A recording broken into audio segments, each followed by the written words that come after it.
Hello guys, welcome back to my YouTube channel. So if you are new here, I am Subhadra Sawa. I am a third year BS nursing student. So let's discuss about some respiratory system MCQs. So without further ado, let's get on with it. So the first question is, normally respiratory center is stimulated by dash. Options are oxygen, carbon dioxide, blood pH, lactic acid. So tell me, respiratory center is located in dash. Respiratory center is located in medulla oblongata. Okay, so remember here, respiratory center is somehow stimulated by carbon dioxide. Okay, so C को लग किया जाए 33. Yes, of course. Normally respiratory center is stimulated by carbon dioxide. So then number 2, chemoreceptors in the medulla oblongata are sensitive to the increase in dash. Chemoreceptors in the medulla oblongata are sensitive to increase in dash. Option: blood oxygen content, blood pH, blood carbon dioxide, hemoglobin. As I said earlier, respiratory center is stimulated by carbon dioxide. So chemoreceptor of medulla oblongata is of course stimulated by blood carbon dioxide level. So B को lock किया जाए 34 B of course. Okay, so ये study जो होता है इसको जितना आप रिलेट करके पढ़ते हो ज़्यादा आपकी ऑब्जर्व होता है. ठीक है. So number 3, carina is situated at the level of dash in adult. Carina is situated at which level in adult? T3, T4, T9, T6. Carina is situated, anatomy में पढ़ा था कि कैरेना जो होता है वो T4 लेवल पे situated होता है. सो बी को लग किया जाए 35. Yes, so carina is situated at the level of T4 in an adult. Then number 4, trachea is lined by dash epithelium. So trachea is lined by stratified squamous epithelium या cuboidal epithelium या simple columnar epithelium या pseudostratified columnar epithelium. So I think trachea is lined by pseudostratified columnar epithelium. Okay, so D को lock किया जाए 36. Yes, trachea is lined by pseudostratified columnar epithelium. The length of an adult trachea is, length of an adult trachea, trachea जो होता है उसका length कितना है, कितना सेंटीमीटर है? 6 to 8 centimetre, 14 to 15 centimetre, 10 to 11 centimetre, 16 to 20 centimetre. I think 10 to 11 centimetre. 37 B. B को रख किया जाए. Yes, of course the length of an adult trachea is 10 to 11 centimetre. Then the tracheal bifurcation occurs at level of dash. So tell me what is tracheal bifurcation. So tracheal bifurcation means trachea एक होता है जहाँ पे divide होता है, मतलब ये जगह जहाँ पे डिवाइड होता है, मतलब ये साइड और ये साइड जो ब्रोंका है जो डिवाइड होता है उसको हम ट्रैकियल बाइफर्केशन बोलते हैं. ठीक है. तो tracheal bifurcation occurs at level of T1, T2, T4, T5, T3, T4, none of the above. So tracheal bifurcation occurs at, I think, T3, T4, 38. नहीं, tracheal bifurcation occurs at level of T4, T5. मेरा भी याद रह गया, आप याद रख लो कि ट्रैकियल बाइफर्केशन जो डिवीजन होता है ट्रैकिया का वो T4 और T5 पे होता है, at the level of T4, T5. Then sinuses are dash. Sinuses are cavities in nasal bone or chamber containing vitreous humor in eye or chamber producing earwax or all of the above. I think sinuses are cavities of nasal bone. Okay, so sinuses are cavities in nasal bone. A को लग किया जाए 39. Yes, sinuses are cavities in nasal bone. So then the cartilage that completely encircles the larynx with the narrow part anteriorly and the broad part posteriorly is called as dash. Thyroid cartilage, I think 40.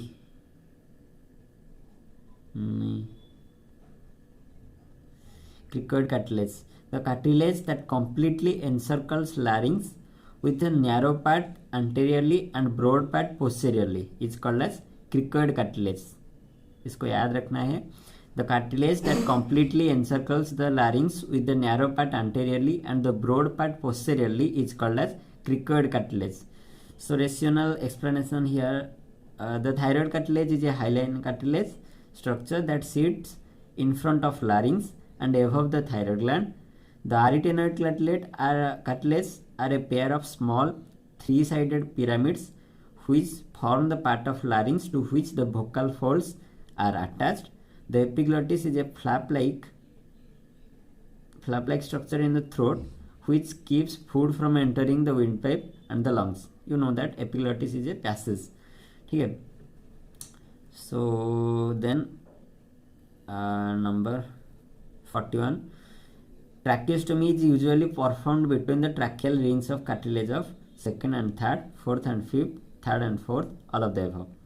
So tracheostomy होता है वो tracheal which ring पे होता है. So tracheostomy is usually performed between second and third. 41A. Yes, tracheostomy is usually performed between second and third tracheal rings of cartilage. Okay, second and third tracheostomy. Then trachea starts at the level of dash.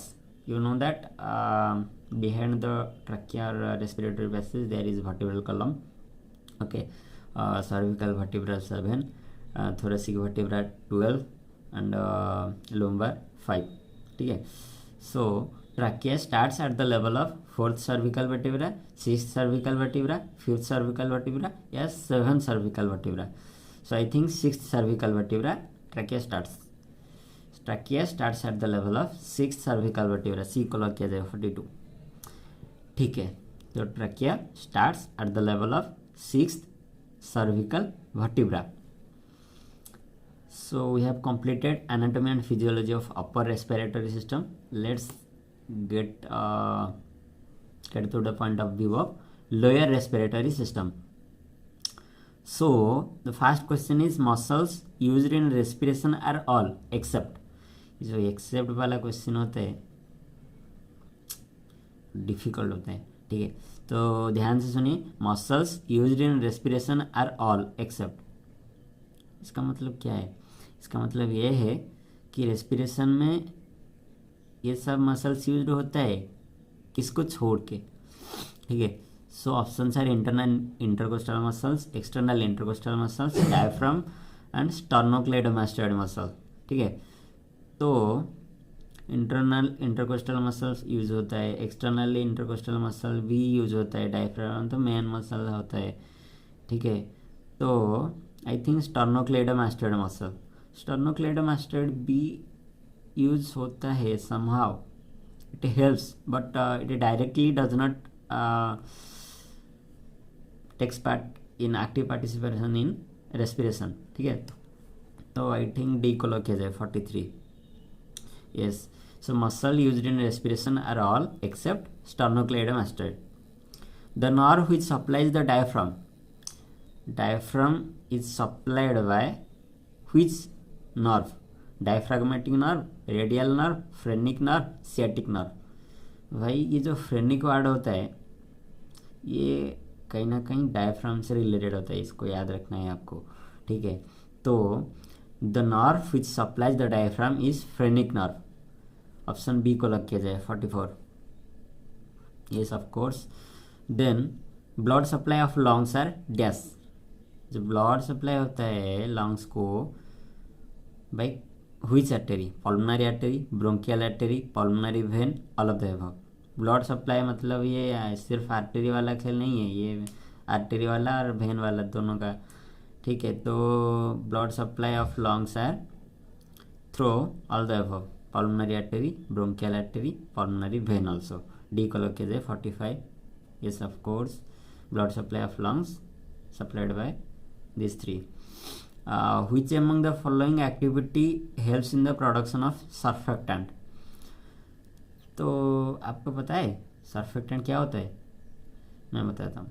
Surfactant देखिए हमारा जो lungs होता है उसके अंदर जो alveoli होता है उसका काम है हमारे जो रेस्पिरेटरी पैसेज को, नहीं सर्फेक्टेंट की काम है रेस्पिरेटरी में जो एल्वियोलाई जो एक्सपेंशन होता है उस वो कोलैप्स ना हो, ठीक है, जो एल्वियोलाई कोलैप्स नहीं हो, इसलिए सर्फेक्टेंट होता है उस पे अंदर।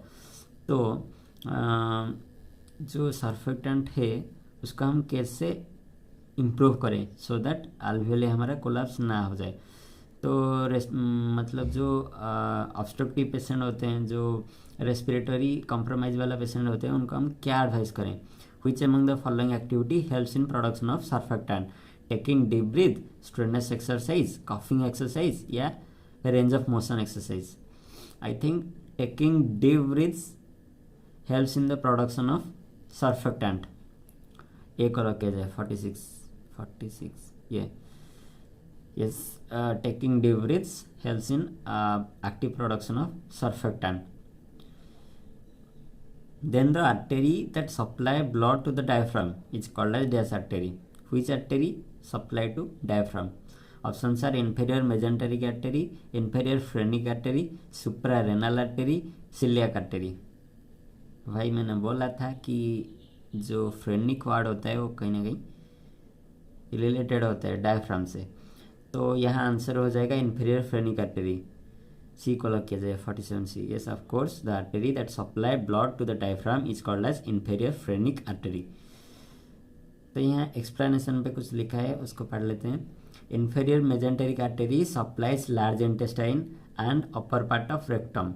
सुप्रारेनल artery refers to superior, middle and inferior suprarenal arteries which supplies adrenal gland. Celiac arteries supply oxygenated blood to liver, stomach, abdominal esophagus, spleen and superior half of both duodenum and pancreas.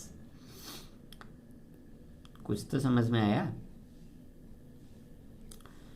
Then lung volumes and capacities बहुत important होता है, ठीक है, ध्यान से सुनना। So normal tidal volume in adult क्या है बताइए आप? Normal tidal volume in an adult is कितने ml होता है? 300 ml, 1200 ml, 500 ml या 3600 ml?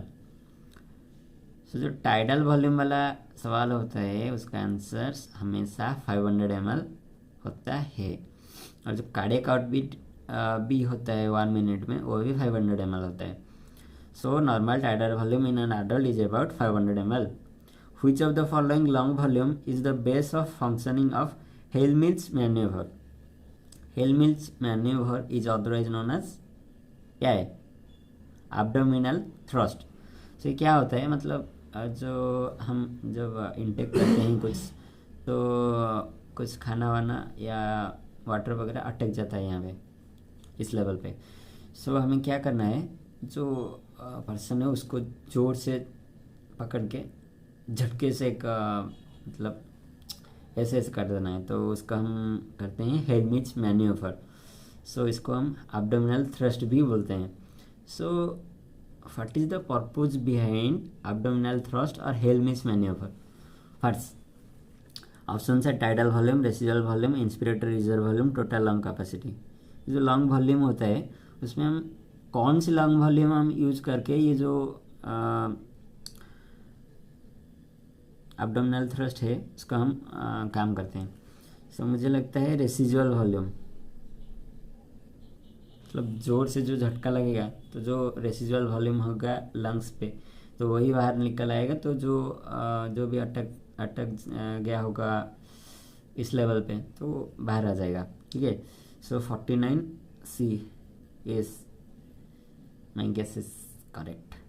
So residual volume is a lung volume representing the amount of air left in the lungs after a forced exhalation. This volume cannot be measured, only calculated. This volume is the base of functioning of abdominal thrust. So next question is what is tidal volume? Tidal volume क्या होता है बताइए, क्या होता है? Normal amount of air move into and out of the lungs during respiration, air exhaled after normal respiration, air inhaled after normal respiration, air remaining in the lung after forceful acceleration, इसको कोई ज़रूरत नहीं, हमारा answer first option में ही है। Tidal volume is normal amount of air move into and out of the lung during respiration. एक respiration में जो normal amount of air intake होता है और आउटपुट होता है उसका हम टाइडल वॉल्यूम कहते हैं। सो एक्सप्लेनेशन की बात करें तो normal tidal volume is the long volume representing the normal volume of air displaced between normal inhalation and exhalation with extra effort is not applied. ठीक है, in a healthy young human tidal volume is approximately 500 ml per inspiration और 7 ml per kg of body mass. 7 ml per kg of body mass is tidal volume. The next question, all of the following lung volumes can be measured by a simple spirometer except, फिर से except वाला question, all of the following lung volumes can be measured by simple spirometer except vital capacity, tidal volume, residual volume, forced vital capacity। इसका मतलब है जो spirometer होता है उसमें हम सब कुछ मेजर कर सकते हैं, किसको छोड़ के, vital capacity, tidal volume, residual volume, forced vital capacity. मुझे लगता है रेसिजुअल वॉल्यूम B51 ठीक है। मतलब देखो कि जो स्पायरोमीटर हमारा होता है, इंसेंटिव स्पायरोमेट्री जो प्रोसेस होता है स्पायरोमीटर, रेसिजुअल वॉल्यूम को कैसे मेजर करेंगे? रेसिजुअल वॉल्यूम तो रह जाएगा लंग्स में, जो आउट होता है मतलब जो बाहर आएगा उसको तो हम मेजर कर सकते हैं, जो रेसिजुअल होके बॉडी में रह जाएगा, लंग्स में रह जाएगा, तो उसको कैसे मेजर करें? ठीक है, so the lung volume can be measured in simple spirometer is vital capacity, tidal volume, forced vital capacity, but we can't measure residual volume. Residual volume is always residue in the lungs. So next question is advantage of venturi mask over other oxygen administration method. तो जो venturi mask use होता है उसका advantage क्या होता है? Deliver 100% oxygen, prevent mucosal drying, deliver a precise concentration of oxygen, encourage activity. So याद रखिए वेंचुरी मास्क की बात जहाँ पे आए वहाँ पे हम याद रखें कि ये concentrated amount of oxygen deliver करता है। Okay, so venturi mask always deliver a precise concentration of oxygen. 52C, yes. Then highest oxygen concentration will be delivered by dash। Highest oxygen concentration की जहाँ पे भी बात आए वहाँ पे ढूंढना पार्शियल रिब्रीदर मास्क। ठीक है, so highest oxygen concentration will be delivered by partial non rebreather mask. Then some questions regarding assessment and diagnostic tests of respiratory disorder। A client is admitted with suspected atelectasis। बताइए atelectasis क्या होता है? Atelectasis means collapse of alveoli। Okay, so a client admitted with suspected atelectasis, which clinical indicator does the nurse expect to identify during the assessment of the client? So याद रखिए जो भी atelectasis वाला patient होता है उसका जो long field होता है उसका अस्कल्टेशन पे आप ब्रीथ साउंड्स नहीं मेजर कर पाएंगे। ठीक है, तो ऑप्शन में slow deep respiration, diminished breath sound, a dry unproductive cough, a normal oral temperature. Oral temperature की बात ही कहाँ आई? सो यहाँ आंसर हो जाएगा diminished breath sound. Breath sound नहीं आएगा और आएगा तो थोड़ा थोड़ा। तो atelectasis में हम क्या जो ऑस्कल्टेशन पे क्या फाइंड आउट करेंगे? Diminished breath sounds. Sub term होता है, इसको हम जितना मतलब आपके दिमाग में घुसा लोगे उतना आपके लिए बेनिफिशियल होगा। Which of the following assessment findings does the nurse expect in the patient with emphysema? Emphysema क्या होता है? Emphysema is a lung disease, is an irreversible progressive condition characterized by inflammation and reduced airflow in the lungs. So, which of the following assessment findings does the nurse expect in the patient with emphysema? Emphysema में purulent sputum, generalized edema, dull chest pain, diminished breath sound.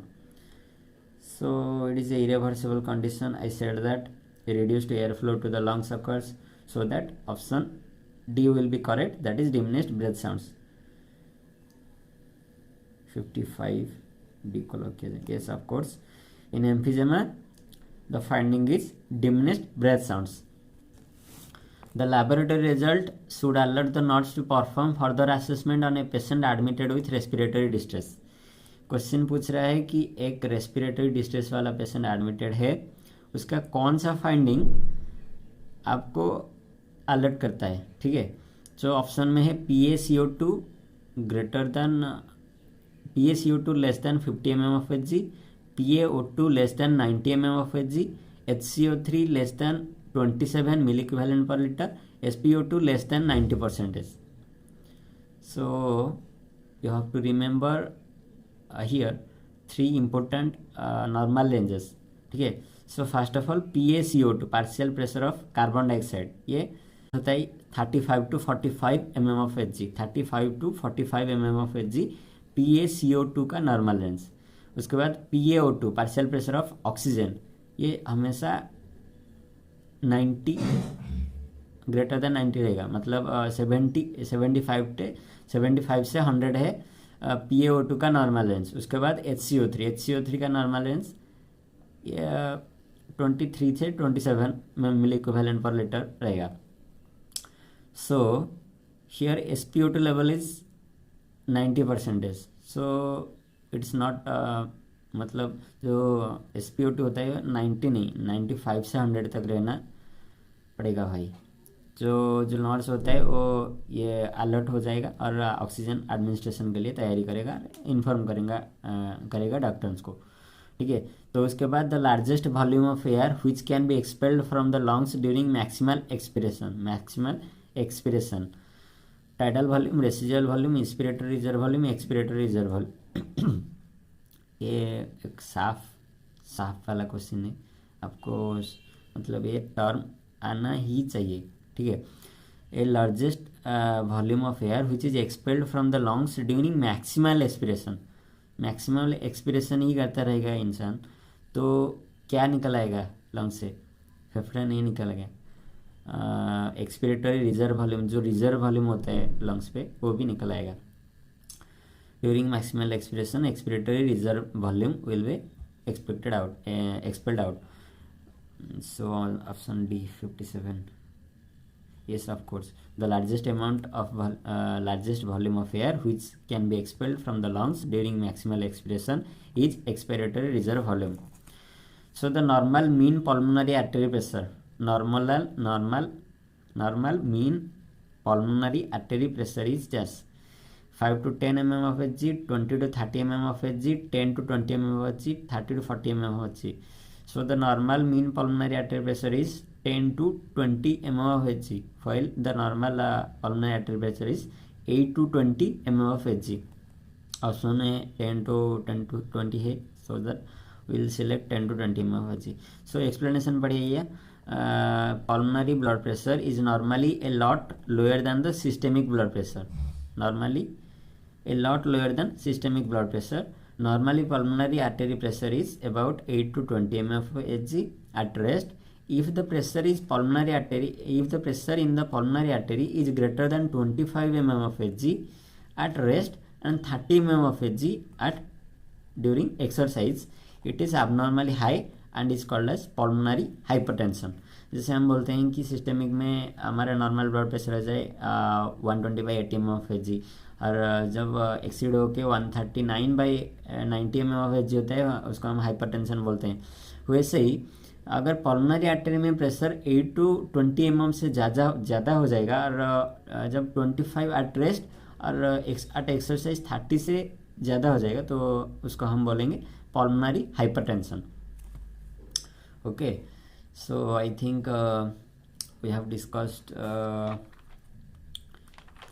3 से लेकर कम से कम 25 MCQs we have discussed.